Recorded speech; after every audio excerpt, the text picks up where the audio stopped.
Halo Talks, kembali lagi di Election Talks.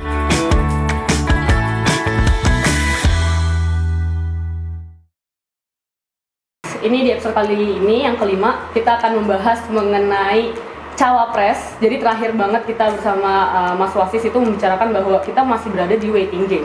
Kita nggak tahu nih siapa kira-kira Cawapres dari masing-masing capres, yang ada Ganjar, ada Pak Anies, ada juga Pak Prabowo. Belum ada sama sekali sampai sekarang, sampai detik ini nih, kira-kira siapa yang akan mendampingi mereka. Aku juga udah ditemenin sama narasumber yang keren dari Algoritma Research and Consulting, ada Mas Aditya Perdana, Direktur Eksekutif Algoritma. Halo Mas. Halo Mbak. Nah Mas Adit, ini kan sebenarnya kita juga masih di waiting game ya Mas ya. Kalau misalnya kita obrolin soal Cawapres kan, masih belum ada yang saklek, masih belum ada yang pasti. Nah, terakhir kemarin aku lihat di Algoritma itu udah mengeluarkan hasil survei di bulan Juni. Itu kenapa ada pergeseran? Jadi dulu kan Ridwan Kamil itu merupakan top tier ya Mas ya. Sekarang tuh jadi Sandiaga Uno itu yang pertama gitu. Nah itu kira-kira kenapa alasannya? Iya, sekarang memang kan faktor Cawapres itu bisa menjadi sesuatu yang penting ya buat Capres. Karena Capresnya sendiri memang relatif sudah kelihatan gitu ya. Nah, orang sekarang menunggu soal Cawapres. Nah, Cawapresnya ini kami ngelihat memang pilihannya juga relatif juga nggak banyak sekarang. Relatif nggak banyak dalam pengertian dalam beberapa hal opsi-opsi itu juga udah saling memastikan satu sama lain. Misalkan contoh di kubunya PDIP dan Ganjar itu relatif sebenarnya juga pilihan-pilihan itu juga sudah ada gitu ya. Di Pak Prabowo juga, di Anies. Sebenarnya pilihan-pilihannya sudah ada, tinggal bongkar pasangnya itu mereka mau dengan siapa. Mau simulasi dengan berbagai cara itu juga saya sangat yakin semua capres itu atau sebuah koalisi dan partai politik mereka sudah punya. Cuman problemnya adalah kalau berbincang dengan elit politik gitu ya, mereka akan bilang bahwa ini soal kesatuan hati dan kecocokan hati gitu ya, untuk lebih melihat hati. Ini kita ngomongin hati ya. Iya. Jadi kalau bicara soal itu kadang-kadang ya bisa jadi benar bisa juga enggak gitu ya. Tapi artinya kita ingin memastikan bahwa kecocokan itu ada gitu ya. Nah, pertanyaannya adalah mereka yang menentukan gitu ya. Jadi kalau misalnya ditanya apakah semua calon wakil presiden atau calon presiden itu sudah dalam posisi yang fix, ya bisa juga iya, bisa juga enggak. Bahkan termasuk calon presiden sekalipun juga kita kan nggak yakin. Belum tentu fix ya? Iya, kita kan nggak yakin. Sekarang pertanyaannya, apakah itu akan terjadi dua ronde atau tidak? Kalau 2 ronde berarti kan 3 calon atau 4 calon. Kalau misalnya 1 ronde kan hanya 2 pasang gitu ya. Itu juga kita belum jelas. Jadi jangan hanya cuma bicara soal cawapresnya, tapi capresnya juga kita nggak yakin. Fix ya. Tapi sebenarnya kenapa alasan ini, kalau misalnya tadi katanya Mas Adit ya, udah ada sebenarnya, tinggal kita cocok logiin aja nih kira-kira ke siapa, kita coba satu sama lain. Cuman kenapa belum diumumkan gitu Mas? Kalau misalnya udah ada ya, misalnya kayak Prabowo sesuai sama muktamar dengan koalisi bersama PKB kan harusnya sama Gus Imin gitu, sama Caimin. Kenapa belum dideklarasikan juga? Karena memang kita tuh di dalam Pilpres itu punya kebiasaan ya, kebiasaan last minute decision gitu ya. Jadi keputusan terakhir itu menjadi sangat penting. Kenapa itu last minute decision itu adalah sesuatu yang opsi yang diambil oleh koalisi partai politik gitu ya. Karena mereka ingin agar situasi ini juga tidak membuat mereka rugi dalam pengertian merasa bersalah gitu ya. Kalau misalkan udah diputus sekarang terus tiba-tiba ternyata karena di dalam pemikirannya para politisi itu kadang-kadang mirip kayak orang berbisnis gitu ya. Detik-detik terakhir itu menjadi kunci krusial gitu ya. Sebagai contoh misalkan udah berapa kejadian ya yang kita perhatikan sewaktu zamannya Pak Jokowi ketika memutuskan, orang sudah yakin, termasuk calonnya udah yakin gitu ya untuk jadi calon gitu, tapi ternyata bukan gitu ya. Pak Mahfud tiba-tiba. Iya, dan itu memang kan mengunci dalam konteks itu juga kan ada pertimbangan-pertimbangan. Nah, tadi kenapa saya bilang ada persoalan hati? Karena meskipun hasil survei ngomong A, B, C, D, simulasi ini akan bisa berhasil atau tidak, tetapi kuncinya itu ada di elit politiknya. Kuncinya itu ada di pimpinan partai politik. Coba misalkan bisa dibayangkan Bu Mega nggak merasa cocok gitu ya dengan calonnya siapa gitu ya, maka itu bisa kejadian, bisa juga enggak gitu ya. Nah itu bisa terjadi, dan pimpinan ketua umum partai yang lain juga merasa dia juga merasa punya power untuk melakukan itu. Jadi kalau misalnya kita ngomongnya ini soal bicara hatinya para petinggi partai gitu Mas Adi, apakah berarti pilihan untuk elektoralnya itu malah dikesampingkan, yang penting cocok dulu, soal elektoral baru kita pikir nanti? Enggak juga sih, menurut saya enggak juga, karena mereka ini, para politisi, elit politik ini, mereka mempertimbangkan hasil survei. Artinya rasionalitas itu ada. Rasionalitas juga dipikirkan, terus kemudian jadi gini, di dalam politik Indonesia itu, di dalam khusus ketika bicara soal pemilu, kadang-kadang antara yang rasionalitas dan tidak rasional itu gabung, blended. Percaya nggak kalau misalkan para capres atau cawapres itu dia harus ke gunung mana gitu ya untuk bisa mendapat restu dari mana gitu ya. Ya, jadi artinya hampir semua calon-calon itu melakukan ada ritual-ritual khusus gitu ya. Coba dicek aja, ditanya aja. Jadi antara rasionalitas dan tidak rasional itu kadang-kadang ya mungkin di negara lain, di Amerika juga yang saya dengar juga dalam konteks yang itu juga melakukan itu. Jadi ini yang saya sebut dengan mencari kecocokan itu bukan hal yang gampang gitu ya. Jadi si capresnya oke, cawapresnya oke, mereka mau gabung, tapi ternyata ketua umum pengusungnya merasa nggak serak gitu ya. Ya itu juga kan jadi masalah. Itu kayaknya saya tahu lagi ngomongin apa sih Mas, kalau misalnya kayak gitu. Tapi Mas, kira-kira tokoh cawapres seperti apa sebenarnya yang cocok untuk ketiga capres ini ya? Karena kalau misalnya kita lihat ini tuh lagi pada berbondong-bondong mendadak NU gitu. Banyak yang bilang juga kayak gitu kan, tiba-tiba Pak Erik masuk NU, terus misalnya Pak Sandiaga Uno juga sekarang melejit, mungkin juga karena beliau adalah NU, atau Pak Mahfud sekalipun gitu kan, karena beliau udah masuk NU gitu. Apa jangan-jangan kriteria capres ini sebenarnya adalah sosok tokoh yang kultural gitu, mainnya harus sama NU, punya basis banyak, seperti apa Mas? Ada memang pertimbangan untuk saling melengkapi gitu ya. Pertimbangan saling melengkapi itu pengertiannya adalah si capres itu berasal dari elemen apa gitu ya. Elemen, taruh misalnya elemen nasionalis. Maka ada kebutuhan untuk mereka untuk melengkapi dari elemennya religius atau kelompok agama. Nah, sebaliknya itu juga akan bisa terjadi saling begitu. Itu satu hal. Saya menyampaikan itu juga pernah juga saya ada wartawan tanya soal saya itu. Yang kedua adalah kewilayahan. Apakah dia orang Jawa dan bukan non Jawa? Jadi komposisi itu kadang-kadang juga dipertimbangkan sama elit. Terus yang ketiga dulu ya, itu ada sipil dan militer. Gitu. Tapi sekarang nggak begitu relevan ya. Gitu. Artinya siapapun bisa untuk jadi calon. Sipil militer itu misalnya Pak Andika misalnya gitu ya? Iya, maksudnya latar belakang sipil dan juga latar belakang dari militer. Atau yang lainnya juga mungkin sekarang, kalau dulu mungkin ada pertimbangan tokoh tua dan tokoh muda gitu ya, politisi senior dan politisi yang lebih junior gitu. Itu juga ada. Tapi artinya itu ada pertimbangan-pertimbangan yang mereka lakukan. Dan mereka punya basis kok. Basisnya itu adalah ya? Maksudnya basisnya gini, basis pertimbangannya tentu berdasarkan survei, berdasarkan riset gitu ya. Dan sekarang pergeserannya elit politik itu ketika memutuskan, ya dia mengkombinasikan itu. Rasionalitasnya berdasarkan survei, yang tidak rasionalnya dia datang ke gunung gitu untuk minta restu dalam konteks itu, ya apa namanya, restu yang di luar kadang-kadang nalar itu tidak kesana gitu. Tapi kalau misalnya kita tadi obrolin basis gitu Mas, kan misalnya tadi yang anak mudanya misalnya yang untuk melengkapinya ya, misalnya kita juga ada sebut nama misalnya Mas Gibran gitu, itu kan juga sempat kesebut ya Mas Gibran menjadi wapres, namun sama Opung Panda kan dikatakan ini masih bocah ingusan gitu kan, masih belajar. Tapi ada juga misalnya perempuan Bu Khofifah misalnya, atau kayak yang militer tadi AHY atau enggak Pak Andika gitu. Nah itu sebenarnya yang akan kemakan, kalau misalnya menurut survei algoritma kan masih di Pak Sandiaga Uno ya, tetap yang paling top tier-nya kan, yang paling atas. Tapi yang kemakannya sebenarnya tokoh agama kah, militer kah, anak muda kah, atau perempuan?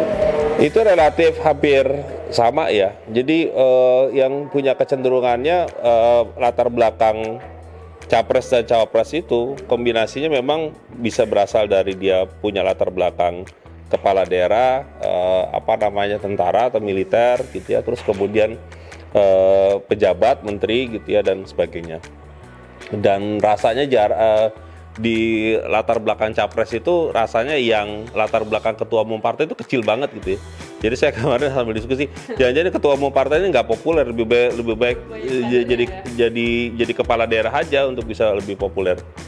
Nah, memang kalau ditanya soal sosok cawapres, kita menyebut sosok cawapres yang lima besar itu kan Sandi, Erik, terus kemudian Ridwan Kamil, Mahfud MD dan juga AHY. Nah, ini kan latar belakangnya yang ketua umum partai cuma Mas AHY, yang lain menteri, ya kan menterinya Pak Jokowi. Jadi artinya itu yang, tapi gini, ada satu poin yang menurut saya juga menarik adalah narasi yang dibangun oleh Pak Ganjar sama Pak Prabowo, mereka menjadi bagian dari keberlanjutannya Pak Jokowi. Sehingga kemudian ketika mengasosiasikan cawapresnya tentu yang berkaitan atau berasosiasi dengan Pak Jokowi juga. Sehingga kemudian kita bisa paham kenapa siapa namanya Sandi, Erick Thohir, betul, Mahfud itu relatif populer gitu ya. Karena mereka di publik mungkin merasa itu asosiasi itu dekat juga dengan Pak Jokowi. Kenapa Pak AHY populer? Populer itu ya memang dia ketua umum partai ya. Karena ketua umum partai. Di dalam pemilihnya Demokrat, dia memang sebagai ketua umum partai itu kuat gitu ya. Tapi memang juga ya soal sebagai dia anak masih muda dan segala macam itu yang mungkin jauh lebih menonjol. Ya, kalau misalnya kita obrolin tentang ketua umum partai kan ada Pak Erlangga Hartarto juga sebenarnya kan ya, juga ketua partai, dan waktu itu juga sempat ada di bursa cawapres ini ya sebenarnya ya, walaupun sesuai sama munasnya Golkar mereka maunya jadi ketua calon presiden gitu kan Pak AHY-nya. Kenapa Golkar ini menarik Mas? Kenapa Golkar belum mengumumkan berkoalisi dengan siapa? Apakah itu juga karena masih ada konsolidasi sebenarnya antara Pak AHY yang ingin menjadi cawapresnya Pak Prabowo? Ya, itu memang bagian dari sesuatu yang dinamika yang tidak mudah ya. Satu sisi saya juga mendengar bahwa di dalam internal Golkar itu dinamikanya relatif tinggi gitu ya. Ada punya opsi-opsi yang bisa saling mengancam satu sama lain gitu ya. Nah, sehingga kemudian ketua umum Pak Erlangga ya mau tidak mau harus fight gitu ya untuk bisa mendapatkan posisi capres atau cawapres. Sehingga dalam konteks konstelasi yang tadi saya sebutkan, ya mau itu jadi 2 pasang kah, 3 pasang atau opsi keempat itu bisa terjadi. Pak hanya capres gitu ya, meskipun peluangnya juga relatif tidak begitu baik gitu ya. Tapi karena memang ini ada tuntutan organisasi, bisa jadi itu kejadian gitu ya. Tapi nanti urusan ronde kedua ya akan bisa berbeda lagi gitu ya. Jadi artinya gini ya, kadang-kadang kita harus memahami partai politik dan juga elit partainya. Mereka tuh nggak berkeinginan untuk ini satu step menang atau melihat di satu ronde, tapi mereka bisa melihat jauh lebih dari itu. Jadi yang hari ini mereka pikirkan, ini kalau nggak kejadian kita berpasangan, itu besok kita harus sama siapa gitu. Itu udah terpikirkan. Jadi setiap partai itu udah punya strategi exitnya tuh kayak apa. Udah panjang ya. Udah panjang gitu. Karena mereka juga punya, dan ini terkonfirmasi di survei ya, bahwa pilihan capres yang dibawa oleh partai politik itu dia terkoneksi. Jadi misalkan saya sebagai pemilih partai X gitu ya, kalau si partai X itu mencalonkan capresnya adalah Z gitu ya, maka kemungkinan besar akan saya pilih si calon Z itu. Itu firm ya. Jadi pilihan atau yang dalam bahasa kita itu sebut dengan koetel efek itu memang ada. Nah, itu yang juga dikejar sama partai-partai yang merasa harus didesak untuk bukan hanya memenangkan capresnya, tetapi berdampak kepada partainya. Makanya saya bisa memahami kenapa Golkar berusaha keras juga mendorong Pak Erlangga untuk jadi capres, karena ini ada urusan internal di dalam partai untuk bisa membawa partainya juga bisa terdampak. Sama halnya juga dengan PAN, sama halnya dengan kenapa PKB berharap bahwa Caimin itu harus jadi cawapres, karena semua punya ekspektasi, termasuk AHY. AHY itu kan ngotot Demokrat itu ya nyodorin AHY, karena semua punya ekspektasi bahwa calon yang kita siapkan itu punya dampak ke mereka, dan itu real. Ketika misalkan dalam situasi di koalisinya Anies Baswedan Nasdem lagi digoyang gitu, itu surveinya kalau dibaca surveinya algoritma tuh turun loh. Turun ya. Iya, dan artinya ini ada sesuatu yang mungkin pemilih kita tuh juga melihat situasi-situasi itu gitu. Kalau misalnya pun AHY pindah ke koalisi Pak Prabowo misalnya atau ke PDIP, ke PDIP gitu, ini bahkan koalisi perubahan ini juga nggak bisa mengusung kan ya, Mas Adi? iya pasti, karena akan kurang. Akan kurang kan. Jadi kalau misalnya Pak Anies kan lagi ada isunya bahwa ingin mengusung Mbak Yeni Wahid ya. Itu kira-kira kalau misalnya itu diambil gitu ya, misalnya tetap sama Yeni Wahid, geraknya Demokrat itu akan kemana?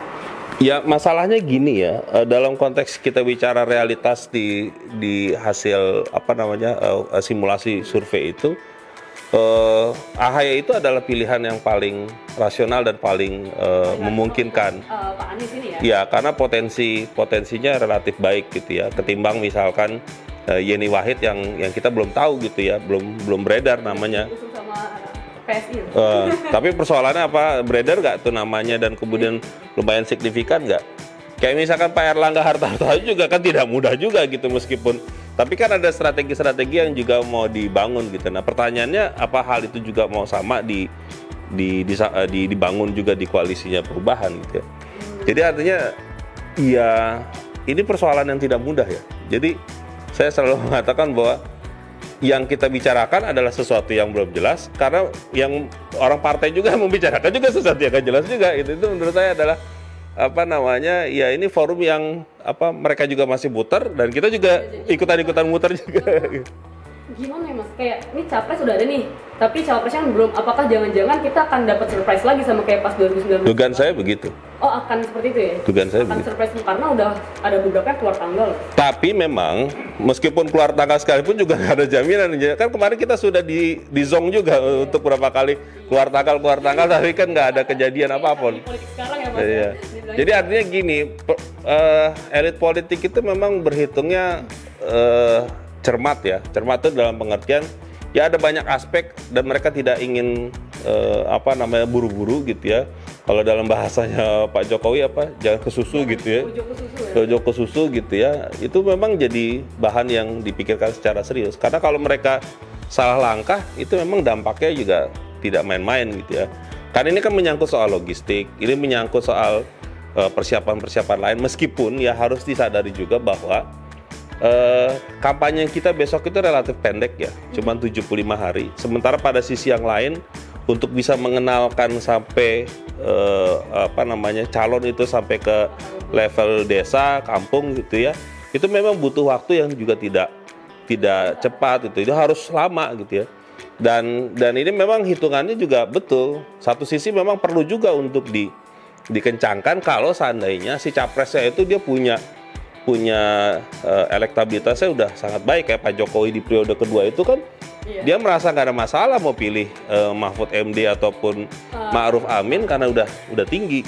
Tapi kan ini semua capres ini kan nggak ada yang sampai 50%. Iya, nggak ada yang mayoritas nih. Nggak ada yang 40%. Nggak ada yang 40%, benar sih. Iya, Prabowo dan Ganjar juga kejar-kejaran untuk. Iya. Benar sih, tapi kalau misalnya kayak gitu, Mas Adit, kita tahu partai ini sebenarnya lagi juga menimbang-nimbang kan, kira-kira siapa, karena panjang nih sampai 5 tahun, sampai 10 tahun bahkan yang dipikirkan. Tapi apakah itu akan merugikan kita sebagai masyarakat ya? Merugikan ketika cawapres ini tuh semakin lama untuk dideklarasikan? Sebenarnya ini bedanya kemudian kita punya masuk dalam mekanisme yang kita itu sebagai pemilih itu nggak punya kuasa ya di dalam proses pemilihan capres dan cawapres itu kan, karena kuasa yang paling berperan penting itu ada di ketua umum partai di dalam koalisi itu. Jadi itu mekanisme elit yang kadang-kadang ya kita sebagai warga negara juga ya antara mau kesel, nggak terima, tapi gimana gitu kan.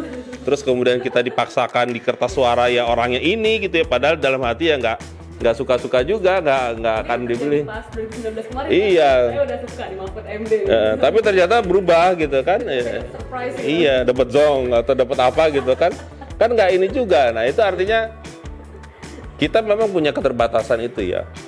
Di konstitusi juga kan nggak menyampaikan bahwa bahwa setiap warga negara punya hak untuk menentukan capres yang akan diusung, nggak ada gitu. Nah, karena itu semua diarahkan, disampaikan bahwa itu sebuah keputusan di partai politik.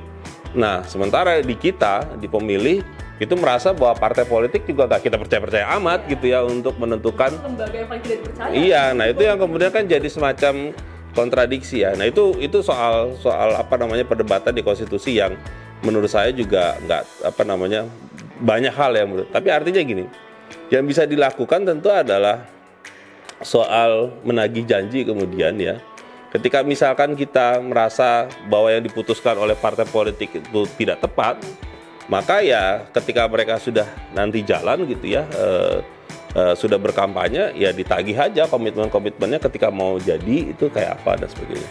Oh jadi di kalau misalnya itu ya nagihnya itu ya bukan Ya. penentuan atau kapan. Atau kita dalam tanda kutip ditelanjangi apa yang mereka ingin lakukan ke depan gitu ya dengan tentu yang cerdas gitu ya. Mereka punya program apa, terus mau ingin melakukan apa, dan kita akan tahu lebih banyak latar belakang itu, nggak cuman sekedar oh si A calon ini, tapi kan ternyata memang dia nggak punya pandangan mau ngapain di dalam konteks 5 tahun ke depan, ya itu kan jadi kita bisa melakukan itu. Jadi meskipun itu calon dada gitu ya, tapi kita akan bisa meminta mereka bertanggung jawab untuk mereka mau ngapain selama 5 tahun itu. Tapi seberapa ini mas, seberapa ngaruh atau signifikannya sebenarnya cawapres ini untuk elektoral capres ya? Karena kan di beberapa survei misalnya mengatakan bahwa itu nggak terlalu berpengaruh kan? Apa jangan-jangan ketidak berpengaruhan ini malah yang mengakibatkan mereka jadinya ya udah nanti aja di akhir-akhir baru. Sebenarnya punya pengaruhnya itu lumayan gitu ya. Cuman hitungannya itu kan tidak mudah itu aja.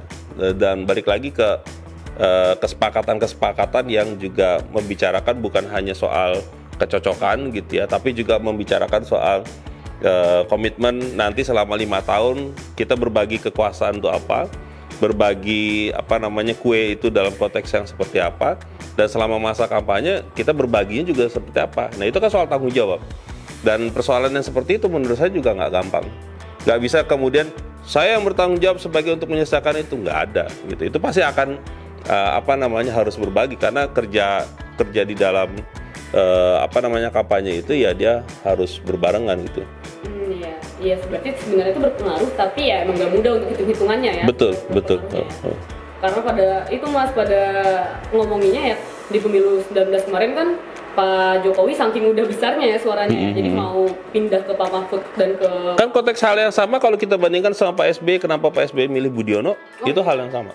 Ya, sama. Jadi second round di pemerintahan yang kedua itu kan relatif sebagai incumbent Pak SBY sama Pak Jokowi itu relatif muda. Sehingga ketika dia memilih calon wakil presiden itu bukan hal yang sulit karena mereka posisinya juga udah baik gitu ya. Sehingga itu menjadi, tapi kalau sekarang kan kondisinya belum ada sesuatu yang meyakinkan. Pak Ganjar meskipun udah sering lead gitu ya, tapi kan nggak ada jaminan bahwa kalau misalnya ada 2 putaran Pak Ganjar bisa kalah gitu kan prediksinya. Mas Ganjar nih seru, kalau misalnya Pak Ganjar kira-kira disandingkannya sama siapa? Kan kalau tadi Anies ya kira-kira sama AHY yang paling cocok ya, biar Demokrat juga nggak keluar dari koalisi perubahan. Kalau Pak Ganjar sendiri? Pak Ganjar memang opsinya itu kan ada di beberapa nama yang tadi saya sebut ya. Kalau mau bicara top 5-nya itu, pilihan-pilihan itu ya ada di para menteri-menterinya Pak Jokowi gitu ya. Sandi, Erick Thohir, Ridwan Kamil. Tapi Ridwan Kamil kan ini bajunya kan Golkar gitu ya. Golkar. Terus Pak Mahfud nggak punya baju. Jadi mungkin juga bisa ada opsi. AHY kan kemungkinan dia sama Pak Anies gitu ya. Jadi opsinya memang relatif terbatas, dan jadi ini 4 ini ya mungkin akan dibongkar sana bongkar sini dengan Ganjar dengan Pak Prabowo.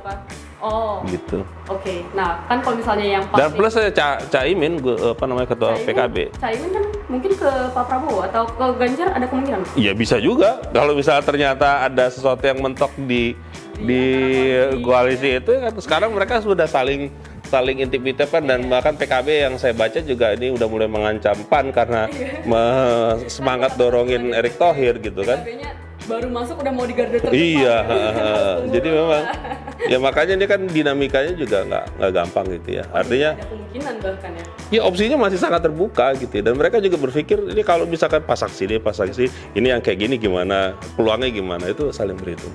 Pak Prabowo kemarin di salah satu talk show-nya bersama yang Mata Najwa itu, Mas Adit kan saya nonton, itu bahkan Pak Prabowo sempat nge-spill, ya tadinya emang mau sama Pak Ganjar, cuman kan nggak mau Pak Ganjarnya jadi cawapres, jadi ya nggak jadi gitu kan. Nah itu apa sebenarnya koalisi antara PKB dan Gerindra juga belum sesolid itu gitu?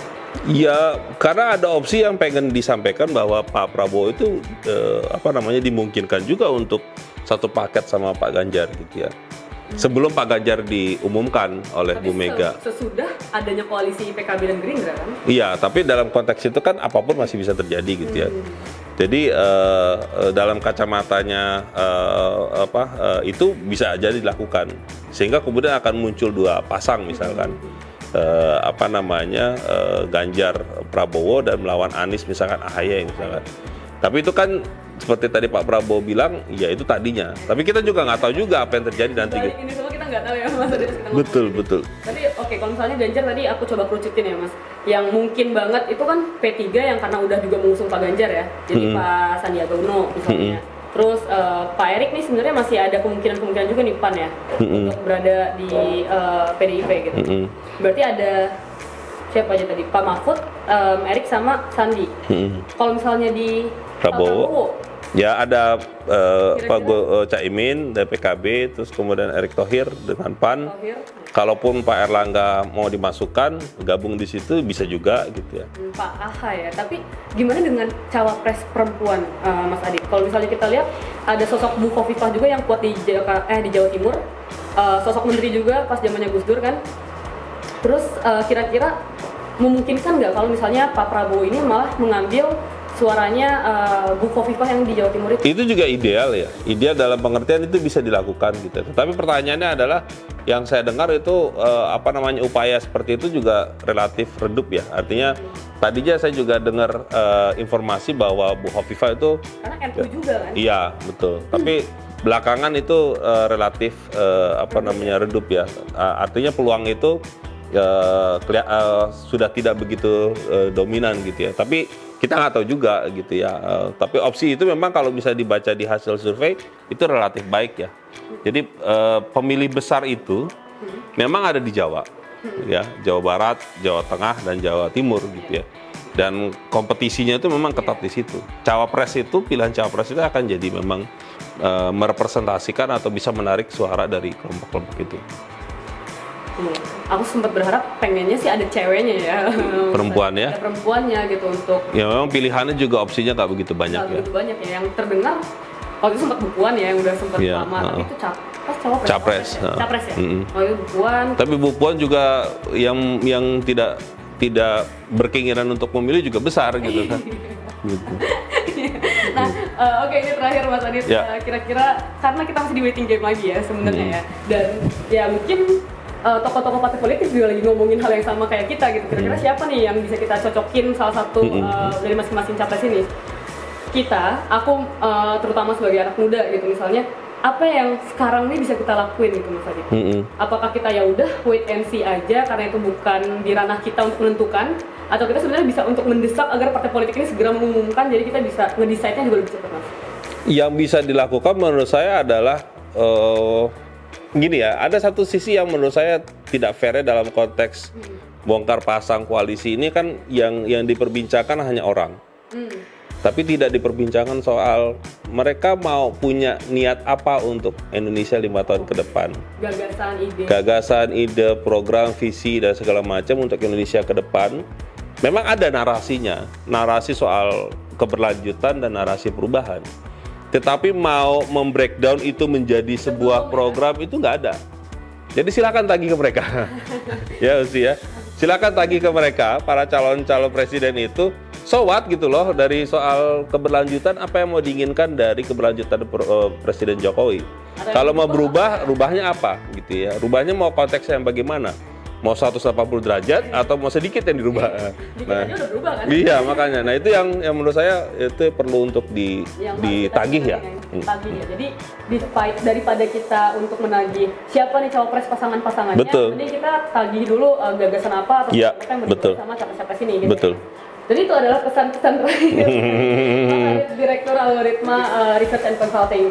Kira-kira menurut teman-teman gimana? Apakah kita sebenarnya ya udah emang masih wait and see dan sebenarnya emang menurut aku setuju sih Mas, lebih bagus sekarang kita omongin aja gagasannya seperti apa, program yang dibawa sama 3 capres ini apa, atau mungkin bisa jadi lebih, bisa jadi berkurang capresnya.